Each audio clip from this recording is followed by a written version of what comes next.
नमस्कार, मैं विवेक कुनियाल और आप देख रहे हैं डीबीएम न्यूज़।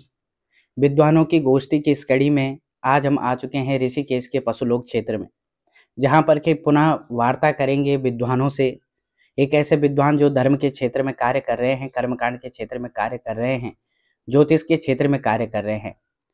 इसी गोष्ठी में हम जानेंगे कि किस प्रकार की कर्मकांड की जो स्थिति वर्तमान समय में है, किस प्रकार का कार्य लोग करते हैं और क्या-क्या फल हमें कर्मकांड करने से मिलता है, या ज्योतिष शास्त्र का क्या महत्व है। इस विषय पर बात करेंगे, तो चलिए बात करते हैं और स्वागत करता हूं मैं पंडित भूपेंद्र उनियाल जी का। धन्यवाद। तो इस कड़ी में पंडित जी हम आज जानेंगे कि किस प्रकार की कर्मकांड क्रिया करी जाती है, किस प्रकार से अनुभव आपका रहा है। तो सबसे पहले बातों का सिलसिला शुरू करें, इससे पहले जानेंगे कि आपकी जो शिक्षा दीक्षा है वो किस प्रकार से हुई, कहाँ से हुई और कैसे आप इस धर्म के क्षेत्र में जुड़े। महानुभाव, हम एक सनातनी जीव हैं और सनातनी जीव के साथ साथ हमारा जन्म एक ऐसे सनातनी घर में हुआ है जिस घर में आदिकाल से कम 10, 15, 20 पीढ़ियों से इसी कर्म के प्रभाव से हमारा वर्चस्व अपने क्षेत्र में रहा। पहले हम मूल निवासी टिहरी जनपद, उसके बाद वर्तमान समय में ऋषिकेश में आकर के अपने इस धर्म रूपी ध्वजा का पौरोहित्य रूप का कर्म करके इस ध्वजा को अभी भी आगे बढ़ा रहे हैं।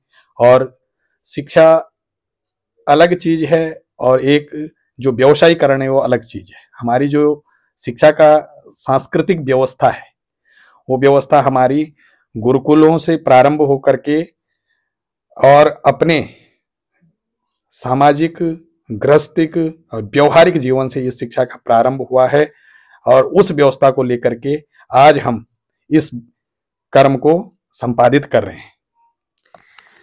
जी गुरु जी, धन्यवाद। तो अब सवालों का सिलसिला आगे बढ़ाते हैं और जैसे हम देखते हैं कि गरुड़ पुराण, वैसे तो 18 पुराण है, लेकिन 18 पुराणों में जो एक पुराण है गरुड़ पुराण, उसमें जब मैंने उसे पढ़ा था तो उसे पढ़ते पढ़ते डर महसूस होने लगा था अपने आप में ही।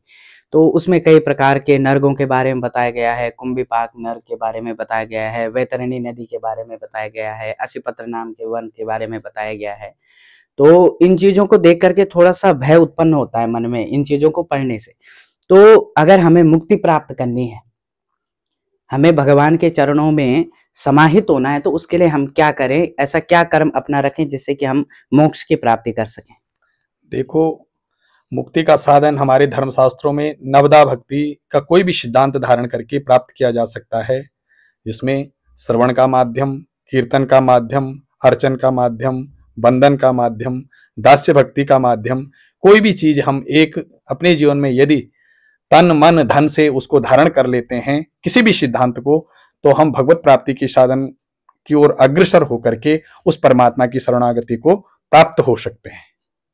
जी, धन्यवाद। तो मैं अपने दर्शकों को बताना चाहूँगा कि नवदा भक्ति के माध्यम से हम जो है मुक्ति को प्राप्त कर सकते हैं, मोक्ष की प्राप्ति कर सकते हैं।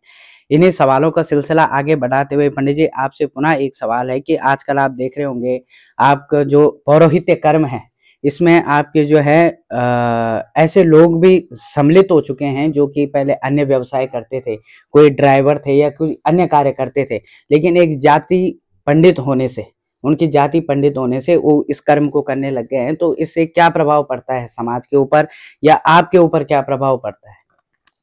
देखो सज्जनों, जहां ब्राह्मण और पौरोहित्य और कर्म की व्यवस्था है, हमारा धर्मशास्त्र हमको आज्ञा करता है कि जन्म न जायति शूद्रम संस्कारात् द्विज उच्यते, वेद पाठात् भवेत् विप्र ब्रह्मम जानाति ब्राह्मण। सज्जनों, ब्राह्मण कौन है? जन्म से ब्राह्मण का बच्चा, क्षत्रिय का बच्चा, शूद्र का बच्चा सब एक जैसी स्थिति में उत्पन्न होते हैं। जब उनके उपनयन आदि, यज्ञोपवीत आदि, वेदारंभ आदि संस्कार कर दिए जाते हैं तो उसका दूसरा जन्म द्विज संज्ञा उसकी मानी जाती है। जब वो वेदों को पढ़ने में, धर्मशास्त्रों को जानने में और उस परमात्मा सत्ता को जानने में सक्षम हो जाता है, तब उसकी विप्र संज्ञा मानी गई है। लेकिन जिस जीव का संबंध ब्रह्म से जुड़ जाता है वो पूर्ण ब्राह्मण माना जाता है। देखो, और अगर विप्र बनना है तो उसके लिए भी वेद का ज्ञान अवश्य है, उसके लिए पुराण का ज्ञान भी अवश्य है, उसके लिए पारंपरिक सांस्कृतिक व्यवस्थाओं का ज्ञान भी जरूरी है। तो जो ये वर्तमान समय में चल रहा है, ये केवल उदरभरण का विषय लोगों ने केवल इस व्यवस्था को समझ लिया है, जिससे कि कर्मकांड का भी ह्रास हो रहा है और वैदिक परंपराओं का इसमें ह्रास हो रहा है। इसके लिए समाज को भी समझना होगा और वैदिक रीति रिवाज को जानने वाले जो लोग हैं उनको भी इस व्यवस्था को समझना होगा, तभी हमारा समाज, हमारा सनातन सुरक्षित रह सकता है। अन्यथा ये केवल एक, जैसे एक बार सुषमा स्वराज ने कहा था, केवल पेट भरने की विद्या ही ये व्यवस्था बन जाएगी, ऐसा नहीं होना चाहिए। धन्यवाद। जी पंडित जी, तो सवालों का सिलसिला आगे बढ़ाते हैं और एक प्रश्न और मैं आपसे पूछता हूं कि आजकल ज्योतिष शास्त्र के माध्यम से भी, ज्योतिष से भी लोग जो है यजमानों के साथ ठगी कर रहे हैं। कई लोग तो क्योंकि यजमान को तो उस विषय का ज्ञान नहीं है, तो जैसा बोला वो समझते हैं कि यही सही है।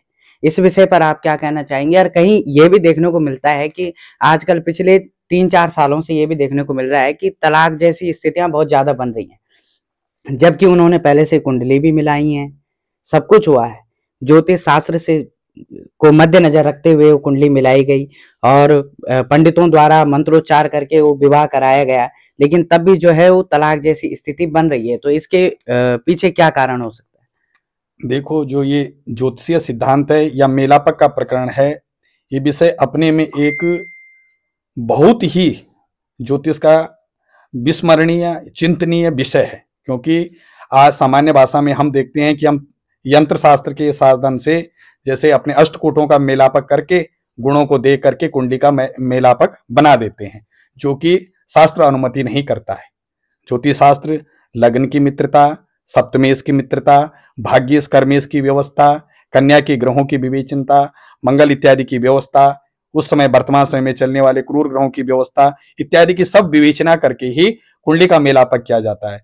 आज जो समय चल रहा है वो केवल ज्योतिषियों का हो या जो वर्तमान समय के जो ज्योतिषी हैं वो केवल गुणों के आधार पर कुंडली का मेलापक करते हैं, जिसके आधार पर ये सारी व्यवस्थाएं बिगड़ रही हैं। क्योंकि अगर देखो, अगर राशि मित्रता है तो परस्पर मैत्री का भाव कभी नहीं बिगड़ेगा। अगर सप्तमेश का भाव दोनों का एक दूसरे से मित्रता रखता है तो कभी भी दाम्पत्य की स्थिति नहीं बिगड़ेगी। अगर धन कुटुंब इत्यादि की व्यवस्था अनुकूल है कुंडली में तो कभी भी ये व्यवहारिक स्थिति जीव की नहीं बिगड़ती है, जिससे ये तलाक आदि की स्थिति नहीं बनती है।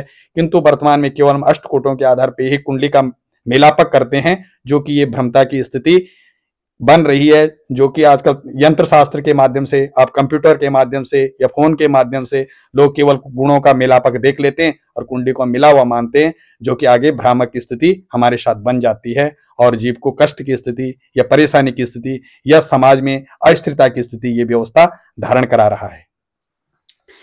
जी, तो इन्हीं सवालों को आगे बढ़ाते हुए आपने जो ये प्रश्न मैंने पूछे इन पे बहुत अच्छा उत्तर मिला और ज्योतिष शास्त्र के संबंध में तो बहुत अच्छा ही उत्तर मिला।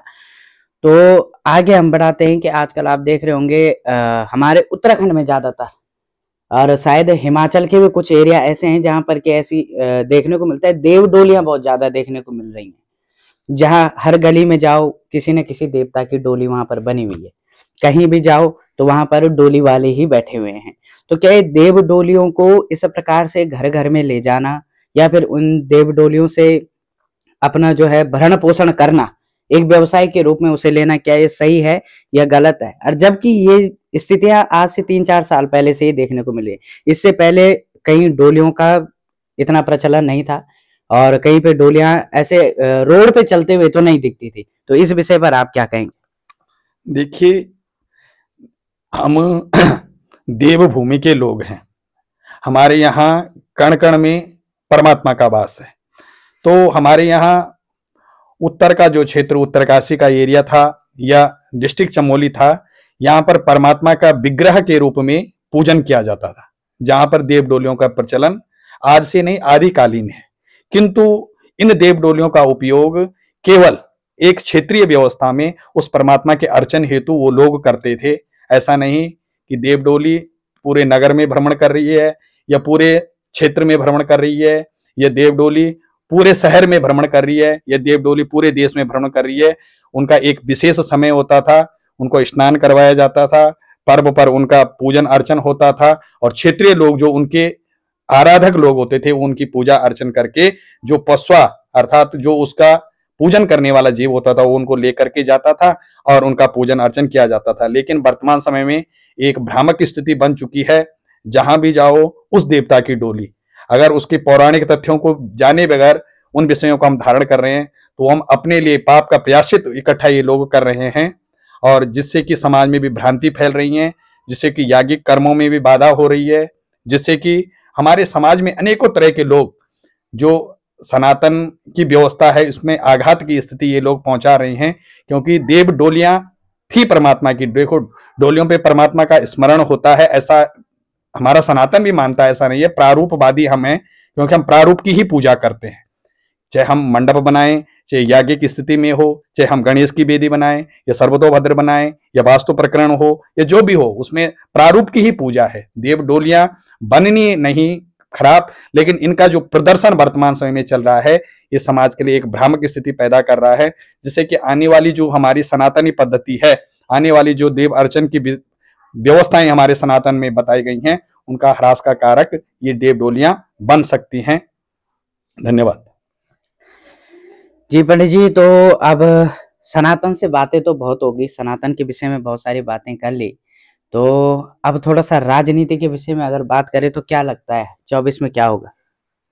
देखो, वैसे राजनीति हमारा विषय नहीं, लेकिन समाज में रहते हैं तो समाज की बातें तो जानते हैं। देखो, तो 24 का विषय, देखो वैसे तो राजनीतिक विषय है और सोचनीय विषय भी है, लेकिन हमारे यहाँ सनातन में भी एक सूक्ति है और आजकल सभी लोग उस सूक्ति को जानते हैं। क्योंकि अगर यथा राजा तथा प्रजा, अगर राजा अच्छा होगा तो प्रजा भी अच्छी रूप से चलेगी, समाज का आचार विचार व्यवहार सुरक्षा सब उत्तमता को प्राप्त होंगे। देखो, रहे मोदी जी की बात, तो जो हमारा एक सुशासक व्यक्ति वर्तमान समय में एक हिंदू शासक के रूप में अपनी भूमिका निभा रहा है, सनातन को सुरक्षित करने के लिए, सनातन की जो व्यवस्थाएं उनको सुरक्षित करने के लिए जो जीवात्मा अपना पूरा जीवन इस देश के लिए लगा रहा है, तो उसको सनातन की रक्षा के लिए हो या इस देश की रक्षा के लिए हो या हमारे तन मन धन स्वाभिमान को बचाने के लिए हो, उसका आना जरूरी भी है, आना भी चाहिए। और अगर उस परमात्मा का उसके ऊपर बरद हस्त रहेगा तो दुनिया की कोई भी शक्ति उसको हिला नहीं सकती है। धन्यवाद। जी, तो हमने आज बात की पंडित भूपेंद्र उनियाल जी से, जिनसे कि थोड़ा सा राजनीति के विषय में भी बात हुई, सनातन के विषय में बात हुई, ज्योतिष के विषय में बात हुई। आशा करते हैं कि हमारे डीबीएम परिवार को यह इंटरव्यू बहुत पसंद आएगा। इसी के साथ इस इंटरव्यू में बस इतना ही। पुनः मिलेंगे विद्वानों की गोष्ठी में।